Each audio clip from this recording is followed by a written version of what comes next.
की एक बड़ी वारदात आपको बताते हैं, जहां जयपुर के लोहा मंडी में मौत का तांडव देखने को मिला है। डंपर चालक कल्याण को हरमाड़ पुलिस ने गिरफ्तार कर लिया है और हैरानी की बात यह रही कि कई लोगों की जिंदगियां छीनने के बाद आरोपी को अपने किए पर कोई पछतावा नहीं है। आपको बता दें कि डंपर चालक से पहले आरोपी ने 3 बार शराब पी थी। अब सवाल यह है कि डंपर का ड्राइवर छुट्टी पर था तो फिर नशेबाज को चाबी दी ही क्यों? और जब आरोपी का हादसे से कुछ देर पहले एक कार वाले से विवाद हुआ था तो उसे फिर क्यों नहीं रोका गया? ट्रैफिक पुलिस ने नशे में धुत ड्राइवर को आगे कैसे जाने दिया? और भी तमाम सवाल उठ रहे हैं, लेकिन सबसे बड़ा सवाल यह है कि इस लापरवाही की जिम्मेदारी आखिर कौन लेगा? ये रिपोर्ट देखिए।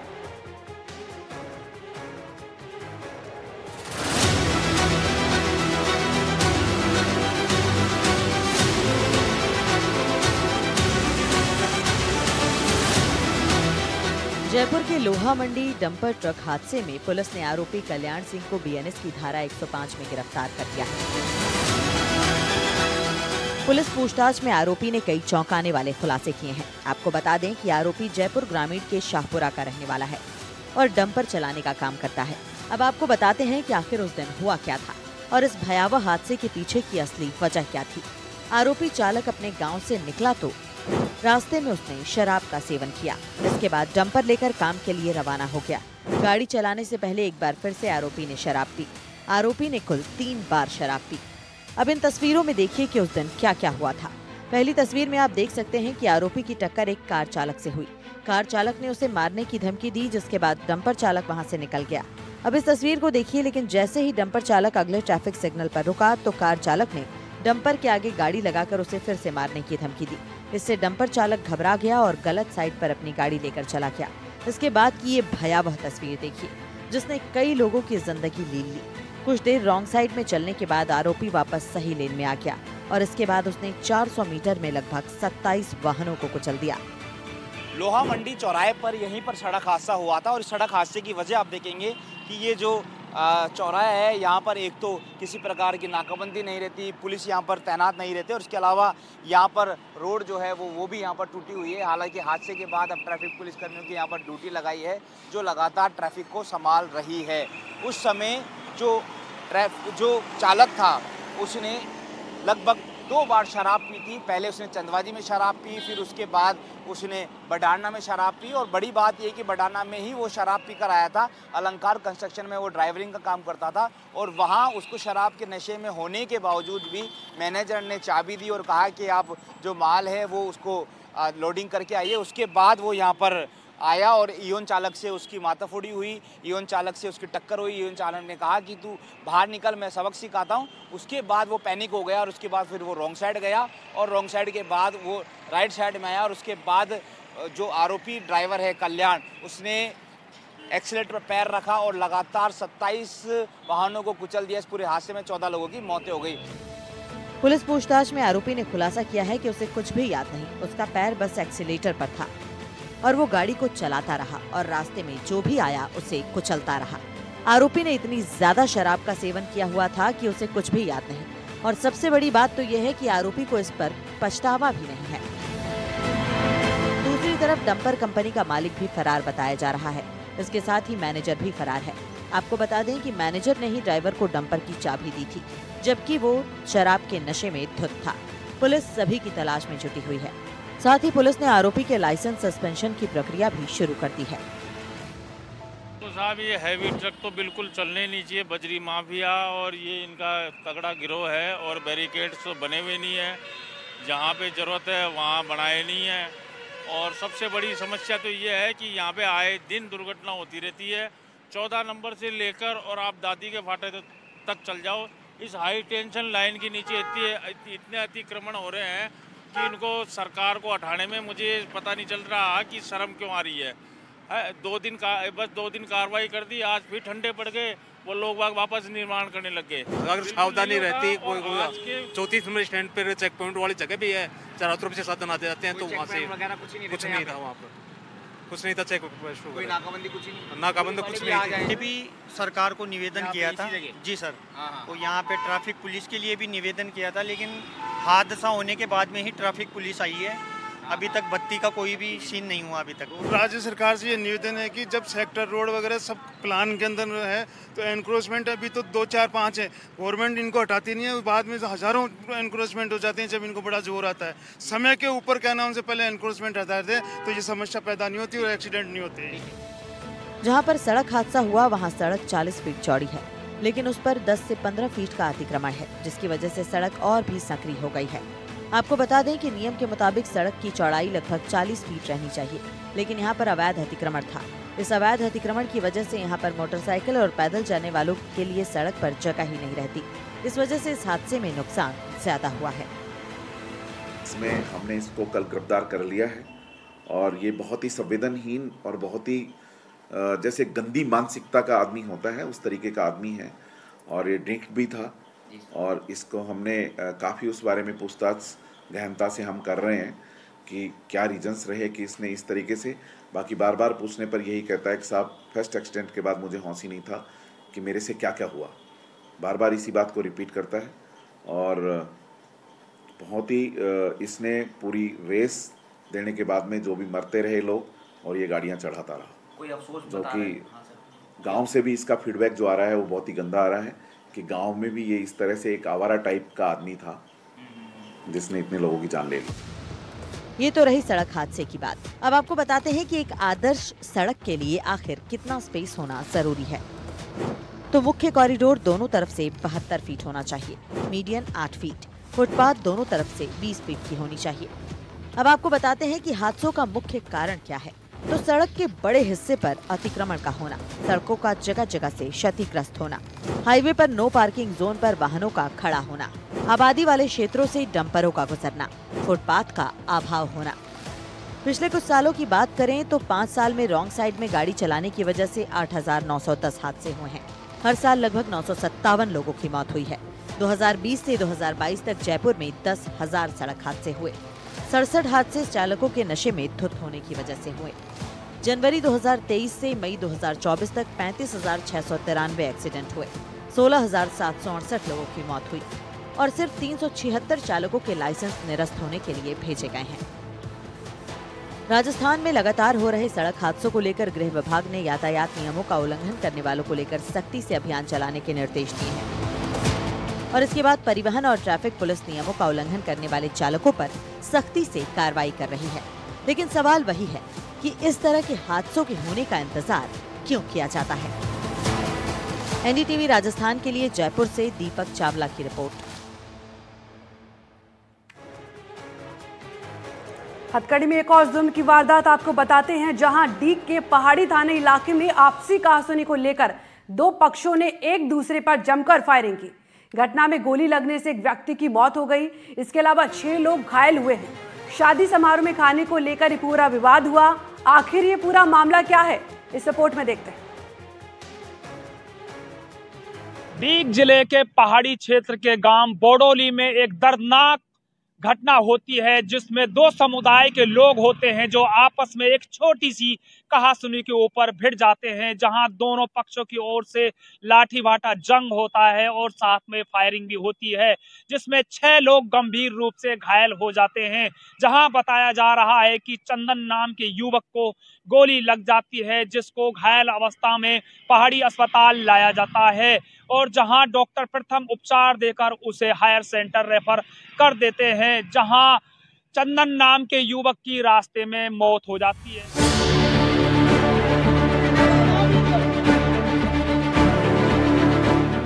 डीग क्षेत्र में मामूली कहासुनी के बाद 2 पक्षों में विवाद हो गया और ये विवाद इतना बढ़ गया कि खूनी संघर्ष में बदल गया। यहाँ ग्यासी गुर्जर और तुलसी सैनी पक्ष आमने सामने आ गए। दोनों ओर से जमकर लाठी डंडे चले, पत्थरबाजी हुई और बाद में फायरिंग भी शुरू हो गई। इस दौरान गोली लगने से चंदन सैनी नाम के युवक की मौत हो गई, जबकि दोनों पक्षों के करीब आधा दर्जन लोग गंभीर रूप से घायल हो गए। घटना के बाद से इलाके में तनाव का माहौल है और ग्रामीण दहशत में है।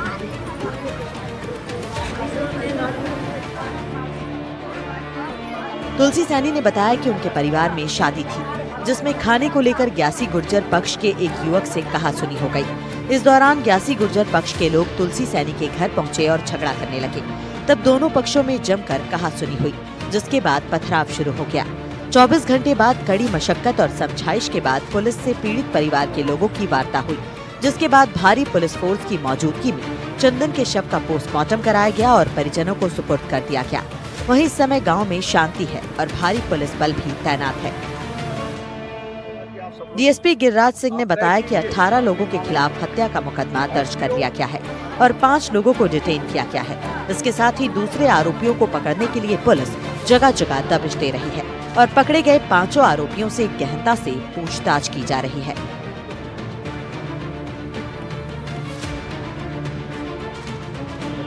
झगड़ा हुआ था, जिसमें फायरिंग भी हुई थी, जिसमें एक पक्ष के चंदन नामक व्यक्ति की मृत्यु हो गई थी, जिसका आज पोस्टमार्टम करवाया गया है और जो उसकी डेड बॉडी है वो परिजनों को सुपुर्द कर दी गई है। कितने लोगों के खिलाफ मुकदमा दर्ज हुआ है? और इसमें लगभग 18 लोगों के खिलाफ हत्या का प्रकरण दर्ज किया है और जिसमें से 5 व्यक्तियों को पुलिस ने डिटेन किया। बताया जा रहा है कि कल सुबह से और आज 24 घंटे बीत जाने के बाद जब पुलिस के बीच में उनकी वार्ता बनी है, तब उसके बाद पोस्टमार्टम कराकर चंदन का सब परिजन घर ले गए हैं। पुलिस जगह जगह दबिश देकर अन्य आरोपियों की तलाश कर रही है और पुलिस इस मामले की गहनता से भी जांच कर रही है। कैमरा पर्सन साथ मैं अकरम खान, एनडीटीवी राजस्थान। हथकड़ी में एक और जुल्म की वारदात आपको बताते हैं, जहां प्रतापगढ़ जिले में अवैध मादक पदार्थों की तस्करी के खिलाफ चलाए जा रहे विशेष अभियान ऑपरेशन चक्रव्यूह के तहत पुलिस को बड़ी सफलताएं हासिल हुई हैं और इस अभियान के तहत पुलिस लगातार कार्रवाई कर रही है, जिसमें पिछले 3 महीने में 44 तस्करों को गिरफ्तार किया गया है। ये मामला क्या है, इस रिपोर्ट में देखिए।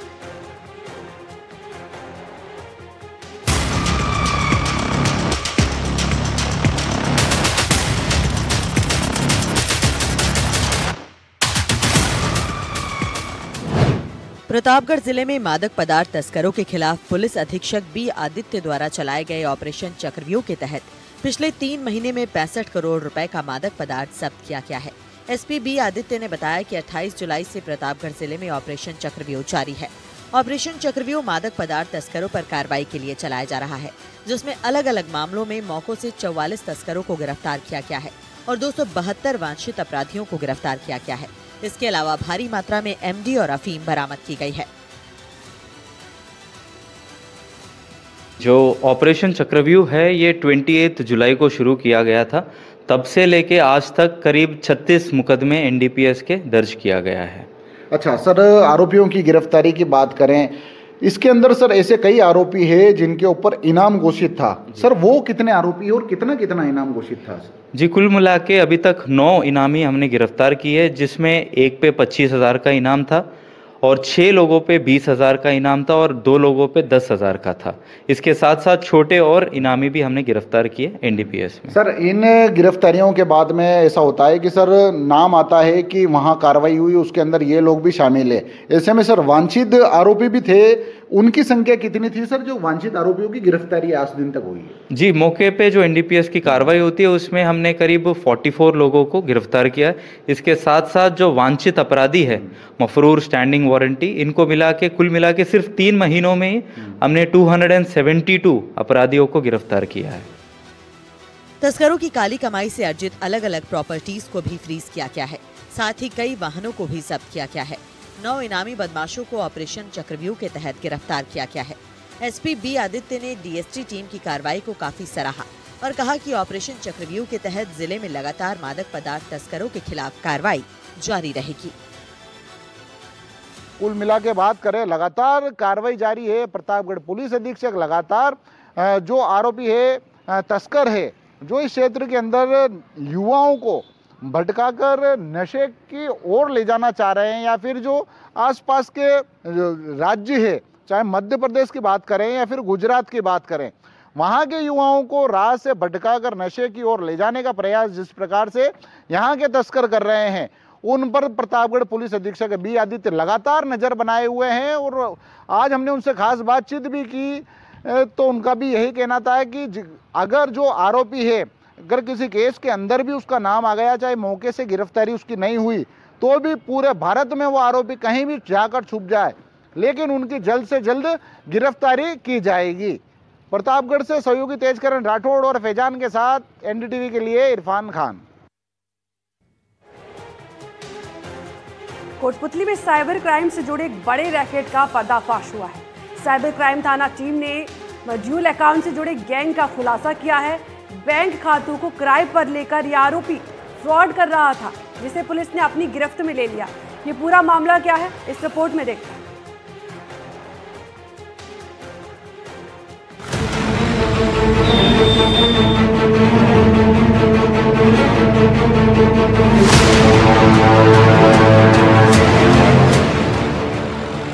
पुलिस अधीक्षक देवेंद्र बिश्नोई के निर्देश पर साइबर सेल और साइबर क्राइम थाना टीम ने एक बड़े साइबर म्यूल अकाउंट रैकेट का पर्दाफाश किया है। आरोपी ऑनलाइन गेम, सट्टा, ट्रेडिंग और अन्य फ्रॉड गतिविधियों के लिए लोगों के बैंक खातों को किराए पर लेता था। आरोपी लालचंद गुर्जर बेरोजगार और जरूरतमंद लोगों को लोन और सब्सिडी का झांसा देकर उनके खाते, सिम और नेट बैंकिंग का एक्सेस हासिल करता था। इसी तरीके से पावटा निवासी एक युवक के खाते से करीब 6 करोड़ 50 लाख रुपए का फर्जी ट्रांजैक्शन किया गया। तब बैंक ने संदिग्ध लेनदेन का नोटिस जारी किया और इसके बाद मामले का खुलासा हुआ। जांच में सामने आया कि आरोपी सोशल मीडिया के जरिए चीनी फ्रॉडस्टर्स के संपर्क में था। गिरोह USDT क्रिप्टो करेंसी के माध्यम से ठगी की रकम लेता था और फर्जी आईडी से ऑनलाइन बातचीत करता था। इस नेटवर्क से जुड़े कई संदिग्धों की पहचान की जा रही है।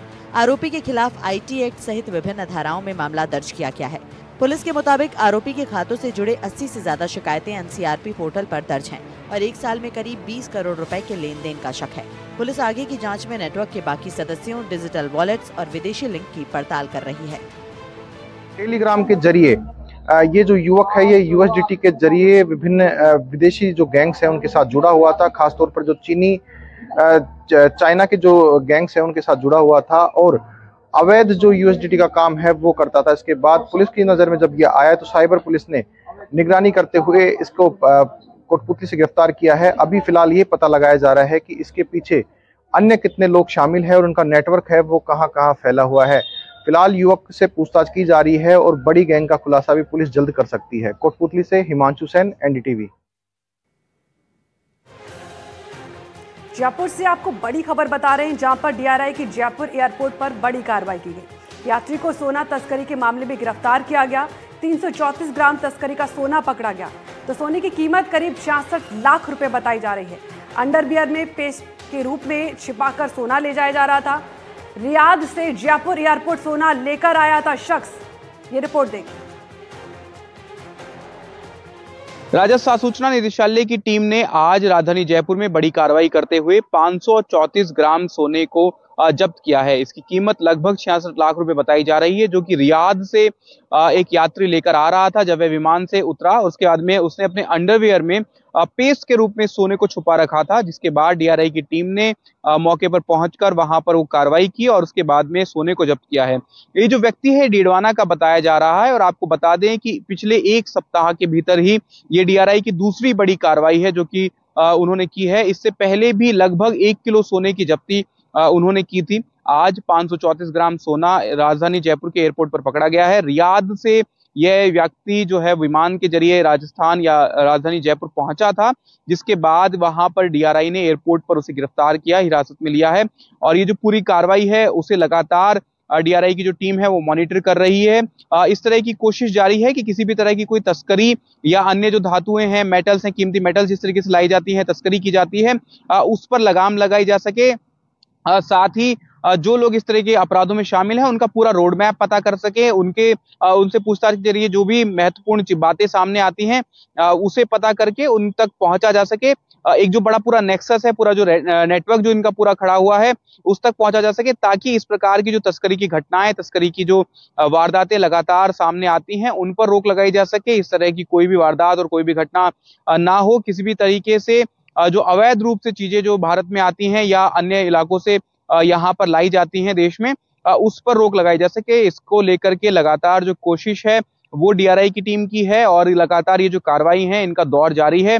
आज ये बड़ी महत्वपूर्ण कार्रवाई DRI की टीम ने एग्जीक्यूट की है, जिसके अंदर अपनी इंटेलिजेंस की मदद से, अपने इंटेलिजेंस के नेटवर्क की मदद से उन्होंने इस कार्रवाई को अंजाम दिया और इसी तरह की कार्रवाइयां, ये कोशिश है कि ये सुनिश्चित किया जा रहा है कि अन्य दिनों में भी इस तरह की कार्रवाइयां शायद देखने को मिल सकती हैं, क्योंकि कोशिश यही है कि किसी भी तरीके की अवैध तस्करी जो है वो ना हो पाए, अवैध तस्करी पे पूर्णतः प्रतिबंध किया जा सके। विश्वास शर्मा, एनडीटीवी।